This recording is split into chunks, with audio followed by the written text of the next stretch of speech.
Hi, welcome to another exciting episode of the Andre The Beast Crayton Show. Today we're going to dive into the world of beauty pageants.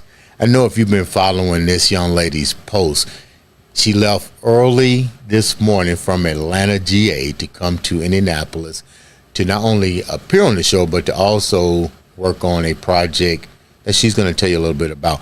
But before we get started, there were a lot of people that knew that she was coming on to the show tonight. This is a late night episode. And they had all kind of questions. So as we interview her, I'm going to shoot a lot of these questions at her that was forwarded to me about the world and the whole scheme of being a beauty pageant winner. How do you go by doing it? What are the ins? What are the outs? Basically, what's the whole purpose of the whole entire journey? Welcome to the show, all the way from Atlanta, Georgia. Miss Georgia herself, Sherrie Gearheart. Hello, thank you so much for having me. Hello, everyone out there watching. Okay, it's almost 10 o'clock at night. Appreciate you showing up. Appreciate you having me. We don't ever do late night, but we can call this late night. Late night with Miss Georgia. So before we get started, tell me a little bit about who Sherrie Gearheart is before we get into questions and answers. I'd love to say that I'm a humanitarian at heart. So What got me into pageantry was just diving into that, if that's okay. What got me into pageantry was I had a very hard upbringing, grew up in extreme poverty, broken home, single mom, grew up around drugs, mental illness. And I remember seeing pageant women, specifically in the Miss America system on TV, that were involved in their community, making a difference in the lives of others. They could sing, they could speak, they could model, they had talent. And I thought, wow, I want to be like that one day. Could that ever be me? Mm-hmm. And when I stepped foot into pageantry, it was really to help keep me on a straight path, to keep my grades good, to get me out into the public, to actually make a difference and to find my purpose. And once I started on that trajectory, I had lost my childhood friend to suicide when he was 19. That was the fourth person I knew. And I remember, and then I lost my grandma and I became homeless. And I remember crying out to God and praying, why am I here? What is my purpose? And I read this book, Man's Search for Meaning, from Viktor Frankl, Holocaust survivor. And I remember feeling like God put in my heart that I was supposed to do something for suicide prevention. I'm like, me? Just a girl? Like, who am I to try to go out into the world and do this work? Because I didn't have that self-esteem. Pageantry was slowly building that up. I started when I was 17. At that point, I'm 19, 20. And that's what I did. I started my nonprofit. Pageants opened a lot of doors for me. I won a title. I was able to start talking about suicide prevention, teach people the 3 signs, the 3 intervention steps to saving a life from the QPR Institute. From there, I traveled all around the world. I went to Liberia during the Ebola crisis. When I was Miss United Nations, that's a title I won in Jamaica. I represented USA, won in Jamaica. I went to several countries that year. It opened up many, many doors. I met with diplomats, government officials, spoke live, did many press conferences in different countries. And I was able to educate thousands and thousands and thousands of people here in the United States and abroad. So to me, I'd like to be defined as a humanitarian. To me, pageantry's purpose is getting out into your community, making a difference. Yes, some people probably seek it for the fame or the money or fortune or whatever they think that they're going to get from that. But for me, the true heart of pageantry is the transformation in the lives of young ladies that come from where I come from, very, very impoverished beginnings, and I don't want to get emotional over that. Difficult upbringings that don't have good examples in their lives. Pageantry pushes them and builds that self-esteem in them. So to me, I'd like to be defined as a humanitarian. Let's go back. You said the way you grew up. Where did you grow up? So I moved around a lot. I don't want to say too much because I don't want to put down my parental figure, because her and I are best friends today, and I love her, and I'm proud of how far she's come. But I grew up in Chicago. I grew up, my grandmother had me until age 3.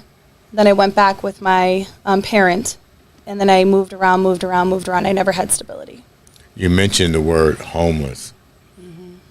How old were you when you was homeless? Well, there were several times in my youth that I was homeless, even a point when I was, so sorry, Andre. Did you know you was homeless? Not when I was little. I didn't know because I was staying with my babysitter. I ended up living with her for a year and a half. Yeah. So I did have a home in that sense, but it wasn't my home, my family. So it's a very unique situation.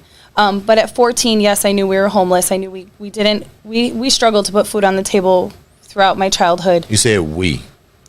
My parent and I were homeless. Your mom and your father? My mom and I were homeless. Your mom and I. Where was your dad? My dad wasn't in my life until I was 6. It's very interesting because my mom's parents were gone. So I really respect her and how far she's come to go through everything she's gone through without her parents ever being there. And I'm also very, very, very blessed that even though my dad was in and out of my life, that his parents were still in my life and still chose to love me, because I don't think you often see that. And I really believe they were married for over 50 years. I really believe if I didn't have that example, it wouldn't have helped veer me on a better path, if that makes sense. When you mentioned the word that you was homeless when you got a little bit older, and you mentioned... I was living with my grandmother, and she passed, and I had nowhere to go. I lived house to house to house. I was the first person in my family to go to college. I'd live in this person's basement, someone's car, this person's... I was moving, just so I could go to college and pursue a future. You have other brothers and sisters, other siblings? I do, but they're much older, and they have different fathers. Were you close? We were not close, no. Because I was different. I was different in my family. I finished high school. I was the first one to finish high school. I was the younger one. They all had children young, which I don't knock. I'm proud of them for having their children and, doing the best that they could do. They're all in great places now. I'm really proud of every single one of them. And, but I was very different than them. I was trying to do something good at that time, whereas they were on a different path. How difficult was it for you to navigate? You're talking a female, mother raised you, your father in and out of your life. What was some of the struggles that you had to deal with? I mean, to even get through school, not knowing if you got difficult. A meal on the table, clothes on your back. It was so difficult. And also my grandfather passed when I was 16, so then losing him. And there's so much more to this story, Andre. I could go on and fill your whole segment, but everyone has a story. It was I grew up in a household with physical, emotional, mental abuse. Like I said, I don't want to knock anybody. So that element alone was like living in torture every day. So school was my safe haven. But at school, I felt like I couldn't really fit in because I didn't have the things that I needed to function like a normal everyday kid showing up having the stuff that they need. Yeah, when kids are going to school with Timberlands and Converse and you or trying food. to or their notebooks or their school, things that they're supposed to bring. You mentioned dysfunctionality in the home. How was there dysfunctionality? Because I'm trying to visualize at the same time. Where did the dysfunctionality and abuse come from? Was your mom involved with abusive men, or? I don't want to speak on that because I don't want to tarnish anyone's reputation, because I love and absolutely respect my mother and I'm proud of the woman she is. Right. So how did the abuse come in? Because you mentioned abuse. Like, how was you exposed to it is what I'm saying. If I speak on that, I'll be sharing too much information. Okay. I've spoken on it before publicly, and it really deeply hurt the person, so I prefer not to. How did it affect you? Oh, it was like going through depression. At one point, I was suicidal when I was 13. I didn't really understand what suicide meant. I didn't understand that it was final.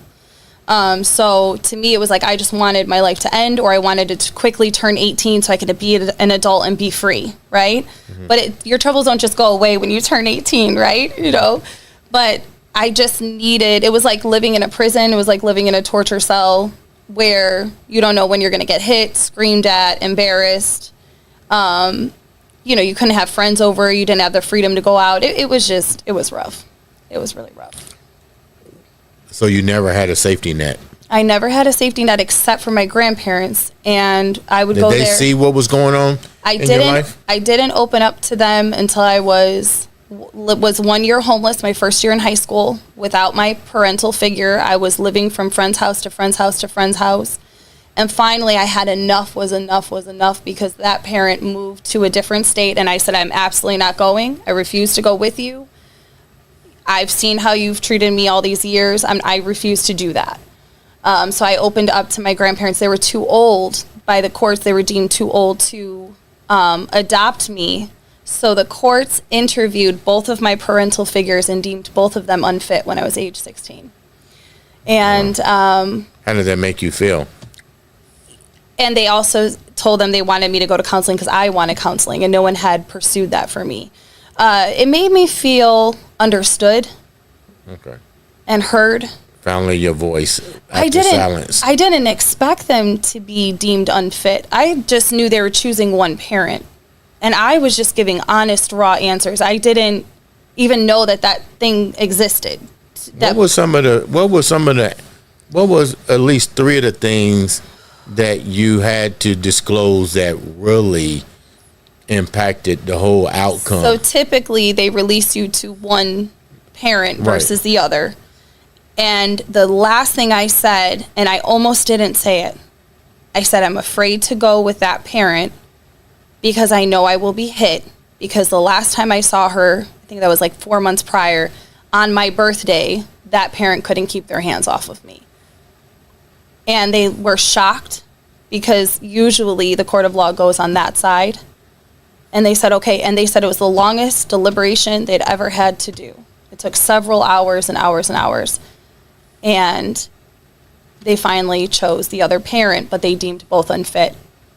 You're older now, and congratulations, you're going to have a child. The question is, knowing what you know now and knowing that mental illness and emotional trauma hits everyone, and a lot of our older generation lived it in silence without even probably knowing that it was something that might have been handed down. How do you deal with the forgiveness process of the individuals that all this took place with? The best thing I could have ever done was break away and start my own life by my own terms, doing my own thing, and that's what pageantry did for me. And I know pageantry can be vain, and I have a love-hate relationship with my industry. But what I love about, and I really do. But we'll talk about that in a minute. We're not done. But I love it because of the goodness that can come from it, the path that it helped me get on, where I could publicly speak and make a difference and help guide people, mentor people, and inspire. But forgiveness is very difficult. I am a godly person. I am Christian. I'm not going to say I'm a perfect person. I make a lot of mistakes. Just breaking away, doing my own thing. That was difficult. I did it without support. Eventually, I created family out of my new support system that I built over time. Slowly but surely built a relationship with my parental figures, understanding that they may never be exactly who I wanted them to be or how they'll be, but they had their own trauma. Mm-hmm. They had their own severe trauma. You know, understanding that mental illness can be drug-induced. Mm-hmm. Understanding that mental illness had such a stigma, especially when I started my nonprofit back then. I don't run it now. I did it for a decade. But knowing the stigma was so intense, you know, knowing that, God, if the stigma was that intense when I was 20, now I'm in my 30s, right? Imagine what it was like back then, right? So just a place of understanding, self-reflection, healing myself. I think the more I healed myself, the more I was able to look at them with compassion. But yeah, I try to be a good parent to my children. Yeah, I really do. You said children, so this is number what? 4. 4, okay. Yeah. They're all girls? They're all girls. Oh, my God. I got a 5-year-old, a 4-year-old, and she's about to be 3. We're going to talk about how much all this costs in the beauty pageant world. Let's go back a little bit before we move forward. I know firsthand the finance that's involved in pageantry. I'm going back to what you said, and I'm taking the questions from the ideals of what the viewers would be saying. How could you even afford to get involved in pageantry if you was going through all of these different things? I know personally, we shared how much it costs to do this. So here's what I would do. So I worked 2 jobs. One of the jobs I was getting paid $45 an hour at 17. Where I was a natural. Wait a minute, what job would you get paid $45 an hour? I was just a natural speaker. I had really taken public speaking and presenting in my classes very seriously. So once I won my first pageant, I started pageant coaching girls. right away. They were paying me $45 an hour. So then I'd turn around and I would take that money, and I didn't have a car, so I'd have to ask this friend or that boyfriend or whoever to drive me and take me, right? Mm-hmm. And so I would take that money, I would put that into obviously competing. It's expensive. And then I had always had one or two part-time jobs doing sales, telemarketing, which was very helpful, down the line. Okay. But another thing I did is when I started my pageantry magazine, Tiara Magazine, which I wanted to showcase all aspects of pageantry, the curvy African-American pageants, I said curvy, but like all ages, preteen, everybody. Full figured, yes. But okay. I felt like there wasn't a magazine at that time in the industry that showcased everyone. I was like, why isn't everyone being represented? So I started Tiara back then. It was a big deal. So I'd get paid for doing some of this stuff with that. And what I would do is I would barter. I did a lot of bartering. So I would say, hey, I can come in, I can, feature this, this, and this if you give me a discount on this, So I did a lot of that. So I'm not going to get a check when we're done? You'll get some advertisement. That's what you'll get. That's my barter. But I did a lot but another thing, I really want to speak on this because this is important. Because I didn't have the finances for all the wardrobe, I would tell them, hey, I'm building up a following here. If you dress me, I'm going to be in New York Fashion Week, or I'm going to be in the Philippines doing humanitarian work. I will be exposed on possibly this TV, this outlet, this place. I'll mention your clothing brand. I'll post your brand online. And I would get all of that clothing lent to me. And I would be able to be represented well based on people supporting me. Your first show. Mm-hmm. What was that like for you? Fashion show? Your first beauty pageant, not fashion. The first one I did ever. That was exhilarating. I was very excited, nervous. You remember what it was? I did two. I did a preliminary one in Northern Illinois, and I remember being mistreated because I always looked older than I was, and I was very mature because of the stuff I had been through. And I remember publicly speaking, they're like, this can't be your first pageant. And all the girls had their moms there curling their hair. I'd have a curl missed in the back because I didn't have my mom. Like, I was new. Yeah, who did do your stuff when you was there? I learned myself. I learned all that myself. But part of that reason is because not only did I not have the finances to hire someone, the other reason was I went into the Miss America system where you have to learn that yourself, because if you win Miss America, you're on the road 24/7. You're not going to have a makeup artist with you every day, You won your first show. Then what happened? I won my first two pageants. One was a very small prelim. One was a decent-sized regional pageant. I went into a higher-end level pageant. That year, I just wanted to do as many pageants as I could because I was just on my journey of self-discovery and just all of that. And I went into co-ed at that time in Illinois. It was a really, really big deal. And I made top 10. I didn't know what I was doing. I had hired a coach. It was all wrong. The whole wardrobe was wrong. I think that suit was from the 80s. I mean, but it's okay. I made top 10. And from there, I just continued on. And I remember going to Miss Illinois, which is part of the Miss America. That's the one that's televised. You have to have a talent. You have to be scholastically involved. All of that. A platform. You have to have a cause you care about. And I was really trying to figure out, what do I care about? What do I want to represent? Because I knew that's the path I wanted to go. I was just still figuring out. It was my self-discovery phase, right? So I remember going to the state and seeing Ashley Hatfield compete, and she blew me away. She's 24 years old. She had done so much advocacy work. She had traveled the state, and then she won Miss Illinois. And I said, I'm going to be on this stage, and I'm going to compete for this one day. Well, my first year I did it, I kept losing the preliminaries because they kept thinking I was 24, not 19. And they kept being really harsh on me, but that was good. It forced me. I traveled. I took all the funds I could get in, all the support, all the sponsors. I would go into business, ask them to sponsor me. They give me $25, $50, whatever. I traveled wherever I could possibly travel with whatever friend was willing to take me. Go to Kansas. I go to Wisconsin. I went to Indiana. I worked with all the communication coaches that I could to better myself so I could go after my dream of eventually public speaking, community service, all of that.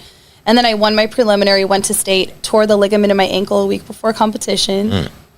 Didn't win state because of it, or who knows if it was meant to be or not. And then I was like, okay, cool, I'll step back. I went to somewhere else in Illinois, won that title, went to South Carolina, won that national title. The following year, went to Texas, won that title. Boom, boom, boom, boom, boom, until I was Miss United Nations. That was my most life-changing title. Why was that your most Life-changing title. Because the name of the title could open doors. Right. It's such a powerful name. And my charity at that point, I think, was 6 years old, 5 years old, and I had such a massive groundwork I'd created. And I had already gone to Philippines twice. I'd already gone to different places, like all over. But I remember being on the airplane, and I remember saying to God, I really want to go to Africa. And I thought, that's not going to happen. Because it's like, to me, that was just a dream that would have to happen many years later. When I got off the plane, I saw a picture of a little child. And the child was, the picture was so heartbreaking. The child had depression in its eyes. And I thought, wherever that child is, suicide has to be a problem.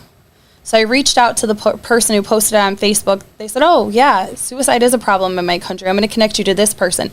Ended up going to these galas in Texas. Didn't have the money, but I was so active. And my director believed in me so much, I helped sponsor it. I helped find other sponsors. And I went to Texas, met with these different organizations, ended up going to Liberia and during the tail end of the Ebola crisis, and then doing a bunch of suicide prevention advocacy work live on the news, government officials and universities and schools. I mean, that title helped me just open many doors. People want to listen when you have a title. They're very interested. Sure, there's going to be people who are like, it's a beauty pageant. But then there's other people who are like, well, what is that? And then they want to know, and that opens up the dialogue. So it helped me so much with my suicide prevention work. How many titles do you have? Right now I have one title. And what's that? Mrs. Georgia, Woman of Achievement. You just got that recently. I did. Congratulations. Thank you. What does that come with? What does that title mean to you, and what does it come with? So that title is very platform-based. So you really have to stand by a cause that you believe in. So I've chosen to represent this year, obviously, about suicide prevention. That'll always be part of what I do. Mentorship, which is the ladies that you sat down with from my own pageant system. I love pouring into them, teaching them public speaking and all of that. And then the last part I want to advocate for is infantile spasms, because my child is a miracle baby. She was having over 100 seizures a day, and I want to educate other parents on the signs and what to do for that. So that title means a lot to me. It's about being a woman that is well-rounded, cares about her community, family-oriented if they have a family, and just very giving, and it's all about the heart. Let's talk about your supporting cast. The guy you met, the archaeologist. How did that come about? So I think I was... Because when you told me, I was like, he's a what? So I think it was my second time going to Ireland as Miss United Nations that year. And I almost didn't book my flight. I booked it 1 week prior because finances were so tight. And I got every last dollar in. I had to get a little creative. Booked my flight. And I have a lucky number. And I chose that lucky number to sit on that seat. It was an aisle seat because I got to get up and down. And I got on the flight to Ireland. I'm going to go there to help teens. Ireland had the highest rate of teen suicide. And this man is sitting in my seat. Now, normally I wouldn't say anything, but I know that I chose this seat. And so I said something to him, and he stood up, and he was like over 6 feet tall. And I went, oh, no, I'm so sorry. You can have the seat. You can, because he was going to need the room. And he said, no, it's okay. So he sat down, and for 7.5 hours straight, the entire flight to Ireland, that's how I met my new best friend and my now husband. So he was going for archaeology work. I was going for suicide prevention work. And that's how we met. So here we are. I think it's been 8 or 9 years. How does he feel about what you do? So he met me as Miss United Nations. I had the crown in my bag. I told him what it meant. The crown is very unique. It had many different colors. And I told him what it was. He had something to say, his political things he had to say about it. I let him talk. What did he say? We're not going to go into all of that. But he had his something to say. And I just let him say what he had to say.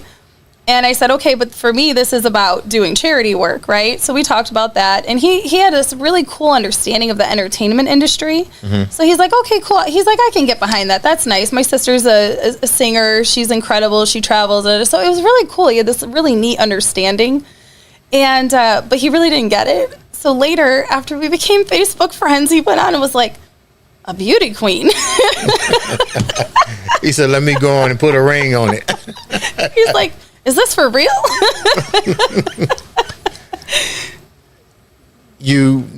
Beautiful story. I interview some of your proteges, very inspirational young ladies, to say the least. My hat's off to you for the things that I see you do. A lot of people have different ideas about the beauty pageant things, but I see firsthand what you do. I see what my daughter has done. What are some of the negative things that you hear about people, and how can you kill the myths? The negative things about pageantry do exist. They are real, 100%. What are some of them? Some of the negativity would be that pageants tend to be very political and rigged, or only the people with money tend to win. At the end. Is that true? It can be. It absolutely can be. Sure. Absolutely. It's like any business out there, right? There's over 100,000 different pageants. You have to find the system that aligns with your values, right? Not try to change yourself to fit into that culture. How many organizations of pageantries are there? I mean, they say over 100,000 currently in the U.S. alone. So how do you know, with that many organizations, how do you know where to take your kid to? What's going to give me the bigger bang for my buck?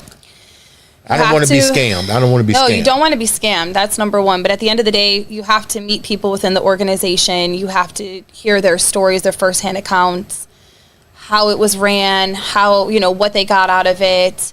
And really, you have to ask yourself, what are you looking to get out of it? Because some people really are looking for the glitz and the glam and the massive prize list, and they don't want to make appearances. They don't want to do community service. There are pageants for that.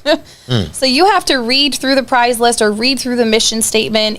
Just if you Google pageants, a million come up. Our system is Miss Royalty International. We're about promoting inclusivity, diversity, as well as our Model Citizen Leadership Academy, which is what the girls are participating in now.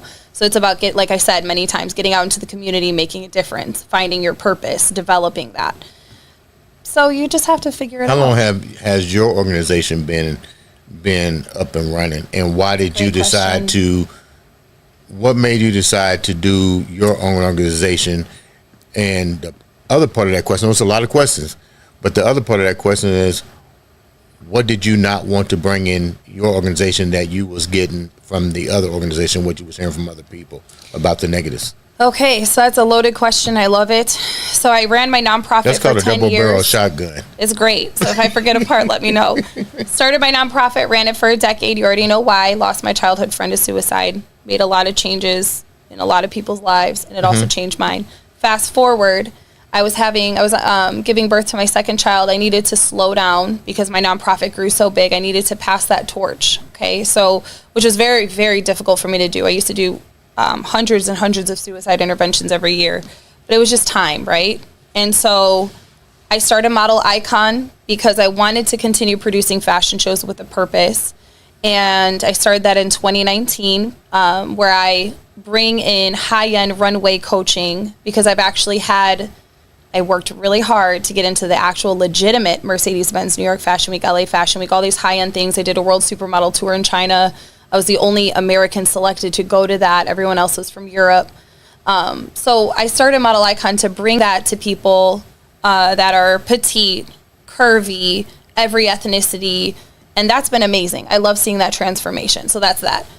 In 2020, when COVID hit, I was approached to acquire the Miss Royalty International pageant. I had competed, I think a year prior, and I won their America title, their first runner-up America title. I'd just given birth to my baby. I had been wheelchair bound. I was still recovering, and I was like, I'm going to push myself. 2 weeks out, I signed up. I did it. I won the America title. I prayed a lot about it because where my funds come from is from event planning. I produce fashion shows, right? Or workshops or, academy trainings, all of that. And so during COVID, I couldn't produce any of that because nothing was open in Chicago or really elsewhere at that time. So I thought, what do I have to lose, right? But do I really want to be a pageant director? I had been pushed to be a pageant director for a long time. I'd had title holders under my nonprofit, but it wasn't a pageant. They were ambassadors for suicide prevention. And like I said, I have a love-hate relationship for my industry. So Wait a minute. What do you mean a love-hate? Because of the negativity the industry has, I try to carve out the positivity. And there are plenty. I am not the only fish in the sea. There are plenty of wonderful pageant systems out there that do the same, that each has its own culture and subset of rules and all of that. So after a lot of praying and thinking about it, I acquired the Miss Royalty International pageant, and I did a complete 180 overhaul of its mission and what it stood for and how it was presented, and here we are today. And that was in 2020. I held the first one in 2021. Held the second one in 2023 because my daughter was born and had those issues. She almost passed 3 times in that first year of life. She's a miracle baby. I thank God every day that she's alive and well. So I held one in Atlanta last year, and then we just did it in New York City. What do you like best? The pageantry, or the model icon? Both. No. This is late night. You only get one. So I mix the two, and the way I mix the two is I invite my title holders into Model Icon to speak. So Model Icon is a perfect platform for them to speak during the show. I love Model Icon because I get to see people developing their skill set and going for their dreams. The reason I love the pageant, and I'm so in love with the pageant. So to answer my question, no, you're not gonna make me choose. You're making me choose. Which one you like the most? You like the modeling or you like the pageant? Okay, one of them has to be your why oh my God. The pageantry is my number one. It's because of the transformation, the ladies that you met, all of the ladies that won. They could be anything once they have public speaking. Okay. They can be anything. They could win, if they want to be an attorney, they could win cases. They could be the next president, not the next, but eventual president of the United States. They could go on to change the world. So because of the training we provide through the pageantry and all of these opportunities that have been opened up to them in just the last month of them winning, I would have to choose pageantry. Okay. Was that hard? It was hard because I love my Model Icon, and Model Icon owns the pageant. Okay. Before we wrap up,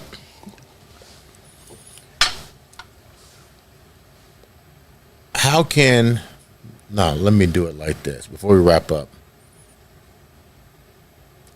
what makes your company the one that individuals should choose? You mentioned over 100. But you're here. You flew here for a reason. You could have went anywhere to amplify your voice. And thank you for coming here to do this. Why should individuals bring their future beauty pageant queens, models to you? Number one, the training that we provide. We pour everything into the individual standing in front of us. It's truly about equality. It's truly about celebrating the individual and seeing them to their fullest potential. So when they stay with us, we're opening as many doors as we can. We're providing real, legitimate training and very professional productions. Name some of the people that you work with that's going on to have pretty illustrious careers. I would say, one of them, her name is Abigail. I don't want to say her last name because she's still a minor. Okay. She's doing major modeling in New York and abroad in Europe. But I have several cases like her that are doing major things overseas. Let's talk about the beautiful 3 young ladies that appeared on this show. Tell me about them. What makes them 3 ladies so special? Their heart. Just who they are, what they have to present to the world. Now, who are they again? Because Daisy Eli, she's our Miss Royalty International. Kiana Linton, she's our lifetime Miss Royalty International teen. And Yavi White, our Miss Royalty International teen, the new winner. Kiana's the lifetime. What does lifetime mean? Lifetime means that she did such an extraordinary job during her first year of service as the winner that we have chosen to have her represent our organization for a lifetime.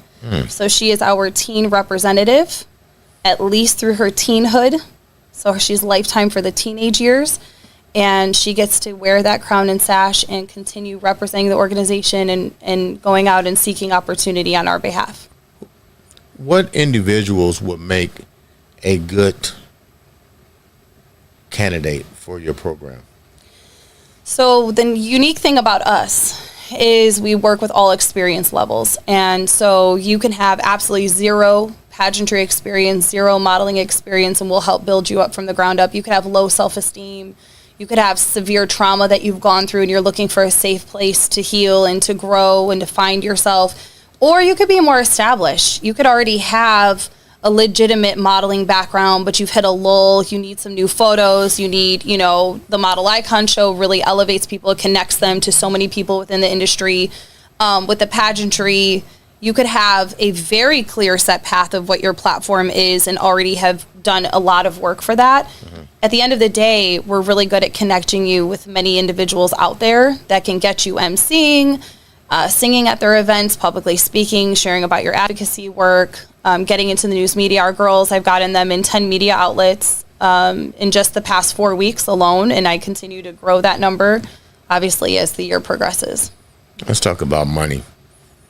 A lot of us may not, a lot of people that are watching this have young girls that probably was in the same situation that you, and they want an outlet, they want an opportunity. How much does this cost? And if they wanted to get involved in something like this, is there financial assistance available for them? Yes, there is. Mm-hmm. Explain that a little bit. So we do have scholarships that are available. So if there is a young lady that comes to us and cannot afford the full entry fee, sometimes different members within our board or different outside sponsors from different businesses that we've aligned ourselves with will sponsor the funding for them to come and compete. So there is sponsorship available. It isn't always available for the full amount, but it can certainly reduce fees down. Right now, our fees have been discounted down to $595, which is quite a lot. So we do take payment plans $100 a month if an individual needs to do so. And that grants them the opportunity to go to internationals, compete in the 3 areas of competition at the Miss Royalty International pageant. It's interview, fashion wear, and evening gown. And I do, for those watching, I do throw in an onstage question to keep it real, because I want them to understand that if you win, you're going to be put on the spot by people like you. Okay, that's pretty smart. Yes, That's pretty smart. Yes, so I throw that in there as a surprise. What keeps you going? What keeps that beast mindset going? Because you're all over the place. I mean, congratulations once again on the Miss Georgia. Mrs. Georgia. Mrs. Woman Georgia. of Achievement. Thank you. Yeah. But what keeps you going? You got another one on the way. All girls. I know he's probably thinking, man, he's got to go find a bone or something over in Egypt to pay for all these things that's about to happen with these little girls. I'm gonna tell you a quick story. You can share this with him too. I went. You're from Chicago, so you seen the what's that baby doll store? American Girl doll. Mm-hmm. Never will forget it. My daughter asked for American Girl doll. We're in Chicago. We leave the museum and we're walking and we go into that store. And I'm bitching like, man, I don't want to spend $100 on no damn. And I mean, they're coming at me with all things. We got to buy the comb. Mm-hmm. You got to take her upstairs and get her. Socks. And I'm like, what the hell? So by the time I paid for it, I see this guy coming in with 3 girls. Oh yeah. And you can see a tear. And I looked at him. I said, boy, I'm glad I'm not you. So I could just imagine, he's going to have to find some type of archaeological find in Egypt now, because now he's got 4 in you. What keeps you going with that beast mindset? Oh my goodness, faith in God. That's a pretty strong combination.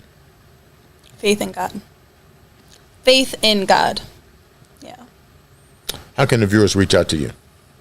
You can text me at 815-914-8602. You can look up Model Icon Inc. on social media, as well as the Miss Royalty International pageant. If you want to check out the pageant online, you could go to our website, mripageant.com. But yeah, I'm more than welcome all of you to text or call me, especially text message is great. Thank you so much for taking the time to come on to the show. Please come back and keep us posted on all the great things you're doing, all the new modeling shows that's about to come out. Make sure you guys subscribe, follow her, support the young individual. And there's also older women too. Oh, yes. That they're doing it. Share a little bit about that before we close out. So pageantry, depending on the pageant you compete in, has ages for everybody. So my pageant, Miss Royalty International, we have ages 4 all the way to 65 plus. We have an age division for everyone. What about men? You got modeling for men, There right? are plenty of pageants. US United is a great one in Georgia that I would more than happy put your name in the hat. Nah, don't even do that. Marsha, if you're watching, reach out to Andre. So there are men in beauty pageant. There Really? are. Ours hasn't had it. We've had a lot of requests we've considered. But right now we're just strictly focused on ladies and children. I appreciate it. Ladies and gentlemen, this has been another exciting episode of the Andre the Beast Crayton Show.